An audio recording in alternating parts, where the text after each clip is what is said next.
The main thing, there's a couple things I want to mention first about A Quiet Place, okay? Joe, you can break it down. You found the piece of information, too. I saw it briefly, but you sent it to me. You can break it down. Talk about how this movie was almost a Cloverfield movie. Oh, yes. The Cloverfield that Paramount wishes they were being passed along. So basically, while like this film was being passed along through Paramount and everything, they wanted to originally release this as a Cloverfield entitled movie. What was the original title of the film? I don't think it's actually released in this article. I don't think you find it. No. Yeah, you don't find this article that I'm reading right now. And like just trying to think also what what a Cloverfield title could be for a film like this, like Quiet Cloverfield Lane. I don't know. But yeah, basically, this was supposed to actually be part of the Cloverfield, the whole, I almost said paradox, and the whole Cloverfield franchise being attached to Paramount. And John Krasinski, I guess, just wanted to take it a different direction, or just the producers behind it just didn't want to be attached to the series. Scott Beck, too, one of the writers of this thing, he even said too. He said when they were writing it, the thought crossed their minds because 10 Cloverfield Lane was in production too, or was just about to be released somewhere around that timeline, and they were talking about it too for the executives and stuff like, hey, could we do a crossover potentially? But then it wound up just becoming its own movie. They also quoted by saying like,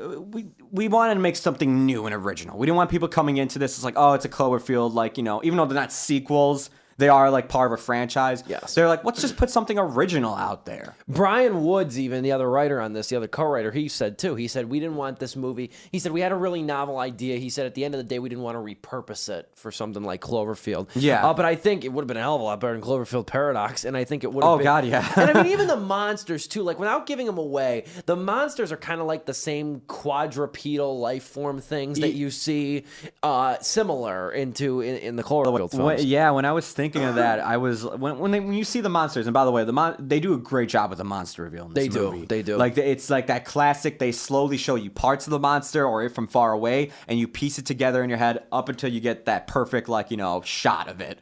But like, yeah, I was looking at when like you get like that perfect shot of the monster. The money shot basically of it. I was thinking to myself, I'm like, man, can you imagine like if this was attached to the Cloverfield franchise?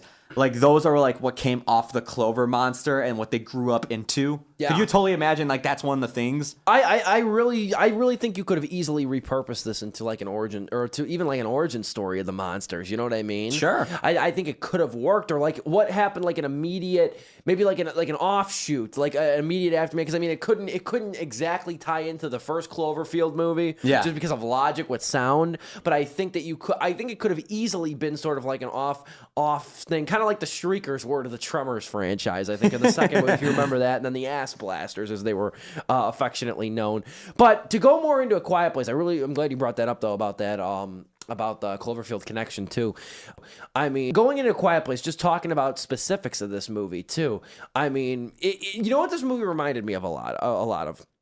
And you might disagree, but it reminded me of Frank Darabont's The Mist, and I couldn't exactly figure out why when I was watching this thing. The only thing that I could kind of, think about right now, I think it's the ability of like the three writers of this, Krasinski, Woods, and Beck, to kind of take the story and make both what the audience knows and doesn't know equally intriguing. Mm-hmm. And I think that's what I liked about The Mist so much, was like, okay, like if you think back to the movie The Mist, you're locked in this grocery store with a bunch of strangers. You got the young son and his father, and there's a fog out there. The wife's back at home. You don't know if she's alive or not. And you have these monsters sort of, you sort of existing in the mist, but you don't know exactly what they look like. So there's like, I hate to quote Donald Rumsfeld, but there's like the known unknowns and there's like the unknown knowns. You know what I mean? Where it's like, you know what you don't know, and you don't know what you know, if you know what I'm saying. Yeah. There you are. Yeah, so that's what I think in that long... I thought you were going to go for more of like a connection, like, as what I was going to bring up is like, this reminded me of the first like 20 minutes of War for the Planet of the Apes, where it was all sign language with the apes, just all them talking like that. Yeah, I went more like Socratic over here. Yeah, you were like, I was like listening to you, I'm like, I kind of get it. I'm like, but... like when you made the connection of like, you don't know what's going on, it's like, okay, I see that and The Mist connect. Forward though, here's one thing I want to bring up, okay? Saw this online that I want to bring this up. It's an important thing.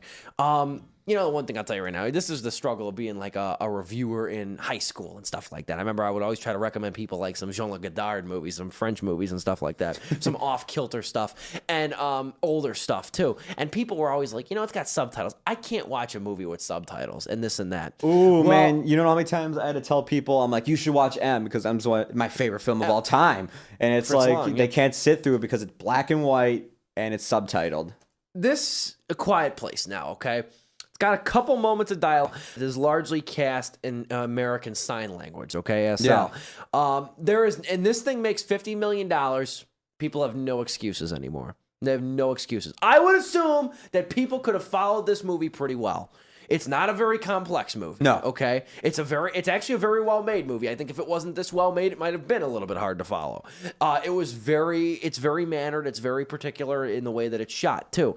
I would like to hope, and again, I can't really speak for everybody else or the situations going forward, but I would like to see more movies or more studios willing to take on either movies with sign language or movies with subtitles in general in different languages. I completely agree, because you can do something creative like this with that whole idea, and it can open up a whole new doorway to new ideas for filmmaking. Yeah, and I think if anything this year has shown, in 2018 has shown, that there's a lot of things nowadays that are sure things and aren't sure things.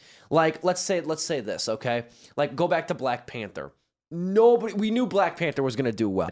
Now, nobody could have conceived the run it would have had. The run that it just had. Now, here's the funny thing. Studios have long been so skeptical of like movies with almost all entirely black casts, movies like A Quiet Place that are subtitled and don't use the primary language as American Sign Language. Yet they'll funnel money into something like Pacific Rim Uprising, which, have you checked the numbers, is one of the worst performing sequels in history. Really? It's dropping like a rock. It's made very little domestically. The first movie grossed, I believe, over $100 million domestically. Pacific Rim has so far, in its third week of release, it is currently now in 9th place and has made $54 million. I don't need another one. We're done. I was going to say, there's a lot of things that are sure things and aren't sure things. And I think that right now, at least within the first quarter of this year, we've proven that horror movies with very little dialogue and subtitles can succeed. More importantly, probably, movies with all black casts can succeed very well. And also, I would say, too, Star Wars is not a... going forward, I don't know how you think. Oh yeah, love to see forward. I don't know how you want to put emphasis on that, but I would love to see more movies with subtitles, especially like you said too, creative movies like this that implement things very intriguingly, build of thing. Let's face it, this movie did take like an art house idea of keeping a film mainstream. Yeah, it really did. Having a whole idea of keeping a film silent, talking through sign language. I mean, of course, there's subtitles on the screen when they're doing sign language, but I mean, like. It's amazing to see that. It's amazing to see that happening on screen and paying off for like a mainstream audience. And you know what? Yeah, I wholeheartedly. And you know what? It fits right in. This movie fits right in my opinion, with sort of the resurgence that horror has had in the last like couple years to get it back to respectable heights. Everything from Get Out, Don't Breathe, The Sacrament, It Comes at Night. Yeah. These really good, well-made movies. One of my friends was like, man, this is what I thought was going to happen at It Comes at Night. Yeah. Like they were like saying like to me like, oh, this is what I thought like It Comes at Night was going to be more like, honestly, instead of the whole like look at like, how it's going to be like, kind of like a more philosophical, like, psychology look of surviving an apocalypse. I still loved It Comes at Night's philosophical sort of it's its own thing. Yeah, it's a cerebral sort of look at that. I do like that. I get why more people are more receptive.